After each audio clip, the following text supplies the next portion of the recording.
स्वामी समर्थ. श्री गुरुचरित्र पारायणमध्ये आपल्या सर्वांचं स्वागत आहे. आजचा अध्याय 19 मराठी भावार्थ. या अध्यायात औदुंबर वृक्षाचे महत्त्व सांगितले आहे. त्याचा थोडक्यात कथाभाग असा आहे की श्री नरसिंहाने हिरण्यकशिपूचे पोट आपल्या नखांनी पाडून जेव्हा त्याला मारले तेव्हा हिरण्यकशिपूच्या पोटात असलेल्या विषाने नरसिंहाच्या नखांची आग होऊ लागली. त्यावेळी लक्ष्मीने औदुंबराची फळे आणून दिली. नरसिंहाने आपली नखे त्या फळात रोवली, त्यामुळे नखांची आग थांबली. म्हणून नरसिंहाने औदुंबरला अनेक वर दिले. श्रीगुरु हे उष्ण उग्र नरसिंह मंत्राचा जप करीत. त्याची उष्णता बाधू नये यासाठी ते औदुंबर वृक्षाखाली बसत असत. कलियुगातील तोच कल्पतरू आहे. अमरेश्वराच्या सानिध्यात 64 योगिनी होत्या. त्या श्रीगुरूंची पूजा करण्यासाठी रोज दुपारी औदुंबर वृक्षाखाली बसत असत. तेथे येऊन श्रीगुरूंना नमस्कार करून त्यांची सुगंधित फुलांनी पूजा करण्यासाठी मंदिरात घेऊन जात असत. त्यांच्या सदनात भोजनाचा स्वीकार करून श्रीगुरू पुन्हा औदुंबर वृक्षाखाली येऊन बसत. श्रीगुरू भिक्षा मागत नसत. तेव्हा गावातील ब्राह्मणांना आश्चर्य वाटत असे व त्यांच्या दिनचर्येविषयी त्यांच्या मनात कुतूहल निर्माण झाले. या यतीश्वराचा खरा ठाव पाहण्यासाठी संगमावर गेले, पण दुपार झाली तशी त्यांच्या मनात भीती निर्माण झाली आणि त्यांनी आपल्या घराकडे पळ काढला. एक नावाडी तेथील नदी तीरावर आपला कामधंदा सांभाळून होता. एक दिवस त्याला असे दिसले की योगिनी श्रीगुरूंच्या पूजेसाठी आल्या आहेत. त्या श्रीगुरूंना पाण्यात घेऊन जात आहेत. त्यांच्यासाठी नदीने पाणी दुभंगून त्यातून वाट निर्माण झाली. त्या नावाड्याला खूप नवल वाटले. थोड्या वेळाने त्या श्रीगुरूंना घेऊन बाहेर आल्या. त्या नावाड्याची खात्री पटली की देवकन्या ज्यांचे पूजन करीत आहेत ती व्यक्ती नक्कीच ईश्वरी अवतार आहे. दुसऱ्या दिवशी योगिनी परत आलेल्या त्याने पाहिल्या. श्रीगुरू जेव्हा योगिनीसह नदीच्या पात्रात जाताना दिसले तेव्हा तो नावाडीही त्यांच्या नकळत त्या पात्रात गेला. त्या पात्रात रत्नखचित गोपुरे असलेले एक अप्रतिम नगर त्याला दिसले. श्रीगुरू तेथे जाताच सारे नगरच आरती करण्यासाठी बाहेर आले. आतमध्ये एका महालात श्रीगुरू एका रत्नजडित सिंहासनावर बसले असता श्रीगुरू त्याला त्रैमूर्ती रूप दिसत होते. श्रीगुरू पूजा घेऊन परत येत असताना त्यांना तो नावाडी आपल्या मागोमाग येताना दिसला. त्यांनी त्याला विचारले, तू येथे का आलास? तेव्हा तो नावाडी म्हणाला, मी सहज आपल्या दर्शनाला आलो होतो. असे म्हणून त्याने श्रीगुरूंचे चरण धरले आणि म्हणाला, स्वामी, आपण गिरिजारमण आहात. संसार मायेत आम्ही गुरफटल्यामुळे आपला महिमा आम्हाला कळत नाही. तुम्ही माझा उद्धार करा. ज्या मनुष्याला आपले दर्शन होते त्याची मनोकामना पूर्ण होते. त्याचे ऐहिक व पारलौकिक कल्याण आपल्या दर्शनाने व आशीर्वादाने होते. नावाड्याची विनम्रता पाहून श्रीगुरू प्रसन्न झाले व त्याला म्हणाले, तुझी मनोकामना पूर्ण होईल. माझा तुला आशीर्वाद आहे. परंतु आता तू जे पाहिलेस ते कोणाला सांगू नको, नाहीतर तुझे नुकसान होईल. असे सांगून श्रीगुरू औदुंबर वृक्षाखाली निघून गेले. नावाडी त्यांचा निरोप घेऊन जेथे तो नौका बांधून ठेवीत असे तेथे आला. त्या नौकेमध्ये त्याला द्रव्याचा ठेवा मिळाला. त्याला श्रीगुरूंचे स्मरण झाले. पुढे तो ज्ञानी झाला आणि निरंतर श्रीगुरूंच्या सेवेत राहिला. येथे मराठी भावार्थ समाप्त. श्री स्वामी समर्थ. श्री गुरुचरित्र अध्याय 19. श्री गणेशाय नमः. नामधारक शिष्यराना लागे सिद्धाचिया चरणा. कर संपुट जोडून विनवितसे ते वेळी. पुढील कथा विस्तारा निरोपावा योगेश्वरा. कृपा करी गाधतारा मनोनी लागला चरणासी. ऐकोनी शिष्याचे वचन संतोषला सिद्ध आपण. सांगत असे विस्तारण श्रीगुरु महिमा अनुपम्य. शिष्योत्तमा नामांकिता सांगेन एके गुरुची कथा. औदुंबर तळी अतिप्रीता होते श्रीगुरु परियेसा. ऐकोनी सिद्धाचे वचन नामधारक करी प्रश्न. अनेक पुण्यवृक्ष त्यजून काय प्रीती औदुंबरी. अश्वत्थ वृक्ष असे थोर मनोनी सांगती वेदचर. श्रीगुरु प्रीती औदुंबर कवन कारणे निरोपावे. सिद्ध मने नामांकिता सांगेन याचिका वृत्तांता. जदी नरसिंह अवतार होता हिरण्यकश्यप विदारिला. नखे करुणी दैत्यासी विदारिले कोपेसी. कातळी काढून या हरसी घाली तसे माळगळा. तया दैत्याचे पोटी विष होते काळकोटी. जैसी वडवाग्नी सिंधू पोटी तैसे विष परियेसा. विदारण करता दैत्यासी वैधले विष त्या नखांसी. तापली नखे बहुवसी एक शिष्या एक चित्ते. तय समी महालक्ष्मी घेऊन आली अतिप्रेमी. औदुंबर फळ नामे शांती कारणे नखांसी. ते वेळी शीतलार्थ नखे रोविली औदुंबरात.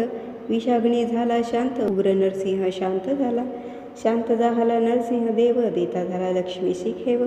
संतोषोनी उभय देव वर देती तै वेळी. तया समयी औदुंबरासी देतीवर रसिकेसी सदा फळीत तू होसी कल्पवृक्ष तुझे नाम जे जन भजती भक्तीसी कामे होय त्वरितेसी तुझ देखताची परियसी उग्र विष शांत होय जे सेवतील मनुष्य लोक अखिल काम्य पाऊन एक फल प्राप्त होय निक पापा वेगळा होय नर वांझणारी सेवा करिता पुत्र होतील तिसी त्वरिता जो नर असेल दैन्य पीडिता सेविता होतील स्त्रिया युक्त तुझे छाई बैसोनी जे जन करीते जपानुष्ठान अनंत फळ होय ज्ञान कल्पिले फल होय त्यांसी तुझे छाई जळात स्नान करिता पुण्य बहुत भागीरथी स्नान करिता तितुके पुण्य परियेसा तुझ सेविती त्या नरासी व्याधी नवती कवने दिवशी ब्रह्महत्यादी महादोषी परिहार होती परियेसा जे जे कल्पनी मानसी तुझ सेविती भावेसी कल्पना पुरती भरवसी कलियुगी कल्पवृक्ष तुझी सदा वशो तुझ पासी लक्ष्मी सहित शांतीसी मनोनी वर हर्षी नरसिंह मूर्ती तै वेळी ऐसा वृक्ष औदुंबरू कलियुगी तोशी कल्पतरू नरसिंह मूर्ती होता उग्रू शांत झाली तया पासी अवतारा आपण तयाचे स्नान आपुले असे साचे शांतवन करावया उग्रत्वाचे मनोनिवास औदुंबरी वृक्षातळी अहर्णिसी श्री गुरु असती गोप्येसी माध्यान काळ समयासी समारंभ होय तेथे आम्रेश्वर सन्निधानी वसती 64 योगिनी पूजा करावया माध्याने श्री गुरु जवळी येती नित्य नमन करुणी श्री गुरुसी नेती आपुले मंदिरासी पूजा करीती विधीसी गंध परिमळे कुसुमे आरोगोनी तयावेळी पुनरपी येती औदुंबरी एखाद्या समयी द्विजवरी विस्मय करीती देखोनिया मनती अभिनव येती कैसा न करी भिक्षाग्रामात ऐसा असतो सदा अरण्यवासी कवने परी काळकंठी पाहू याचे वर्तमान कैसा क्रमितो दिनमान एखादा नर ठेवून पाहू अंत यतीश्वराचा पाहू म्हणते श्री गुरुचा अंत तेची जाती यमपंथ ऐसे विप्र मदोन्मत अधोगतीचे तेची इष्ट उपजता भय ब्राह्मणासी गेले आपुले स्थानासी गंगानुजत थडियेसी होता वृत्ती राखेत त्याने देखिले श्री गुरुसी आल्या योगिनी पूजेसी गंगेमध्ये नेता कैसी मार्ग झाला जळात विस्मय करीतो नरू मने कैसा यतीश्वरू द्विभाग झाले गंगा नीर केवी गेले गंगेत श्री गुरु ते नेवुनी पूजा केली तया योगिनी भिक्षा तेथे करुनी आले मागोती बाहेर पाहत होता गंगानुज मने झाले कैसे चोज अवतार होईल ईश्वर काज मनोनी पूजिती देवकन्या ए रे दिवसी मागोती हाती घेऊनी आरती देवकन्या ओवाळी ती श्री गुरु ते नमोनिया पुन्हा गंगा प्रवाहात श्री गुरु निघाली योगिनी सहित जो का नर होता पाहत तोही गेला सवेची नदी तीरी जाता श्री गुरु द्विभाग झाले गंगेत वारू भीतरी दिसे अनुपम्य पूर रत्नखचित गोपुरेसी अमरावती समान नगर जैसा तेजे दिनकर श्री गुरु जाता समस्त पूर घेऊन आले आरती ओवाळूनी आरती नेले आपुले मंदिराप्रती सिंहासन रत्नखचिती बैसो घाली ती तया समयी पूजा करीती विदेसी जे का उपचार सोडसी अनेका परी षड्रसेसी आरोगण केले तये वेळी देखोनिया नरासी मनती तू का आलासी विनवी तो नर स्वामियासी सहज आलो दर्शनाते मनोनी लागला गुरुचरणा तल्लीन होऊन अंतकरणा मने स्वामी गिरिजारमणा होसी त्रय मूर्ती तुझी एक श्री गुरु मनती तयासी तुझे दैन्य गेले परियेसी जे तू इच्छिसी मानसी सकळाभीष्ट पावसील तेथील वर्तमान ऐसी न सांगावे कवनासी जया दिवशी प्रकट करीसी तू ते हानी होईल जाण येणे परितयासी श्री गुरु सांगती परियेसी आले औदुंबरापासी गंगानुज समागमे श्री गुरुचा निरोप घेऊनी गेला गंगानुज आपण वृत्तीस्थानी जाताची क्षण निधान त्यासी लाधले ज्ञानवंत झाला तो नरू नित्य सेवा करीतो गुरु पुत्र पौत्र श्रिया करू महानंदे वर्तत असे भक्ती भावे श्री गुरुसी नमन करी प्रतिदिवसी सेवा करी कलत्रेसी एको भावे करुनिया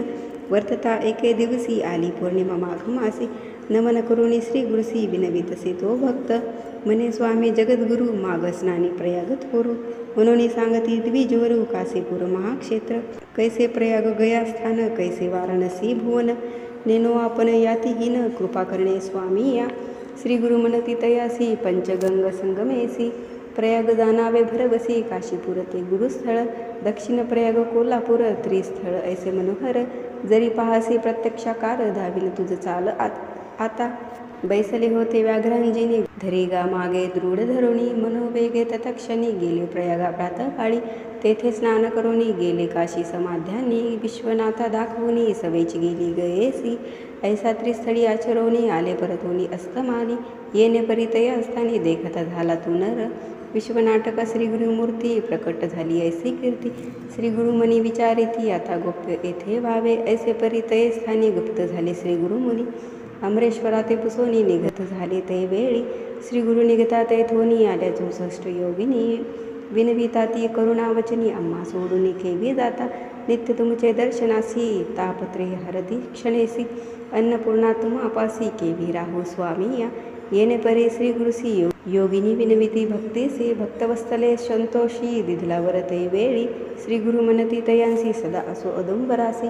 प्रकटार्थ जाणे पूर्वेसी स्थान आमचे येथेची असे. तुम्ही राहावे औदुंबरी कल्पवृक्ष मनोहरी. अन्नपूर्णा प्रीती करी औदुंबरी ठेवे तो. कल्पवृक्ष औदुंबर येथे असा तुम्ही स्थिर. अमरापूर पश्चिम तीर अमर स्थान हेची जाना. प्रख्यात होईल स्थान बहुत समस्त नर पूजा करीत. मनकामना होय त्वरित तुम्ही त्याचे सहाय्य व्हावे.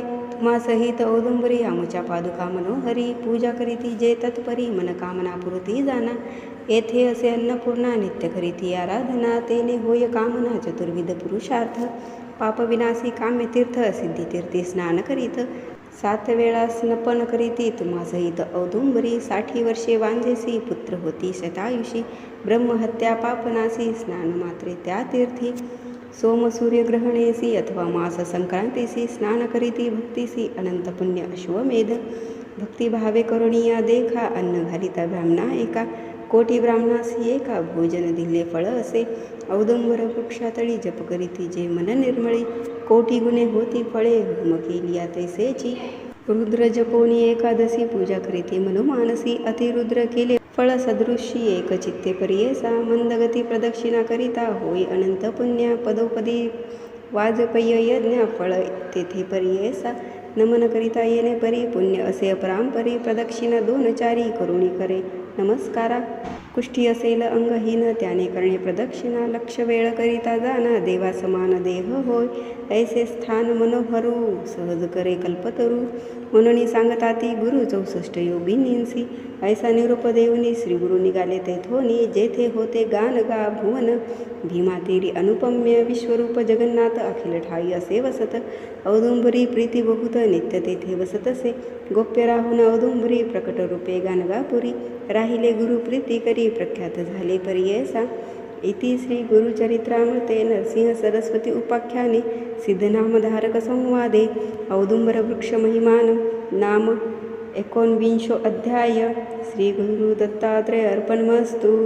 श्री गुरुदेव दत्त. श्री स्वामी समर्थ.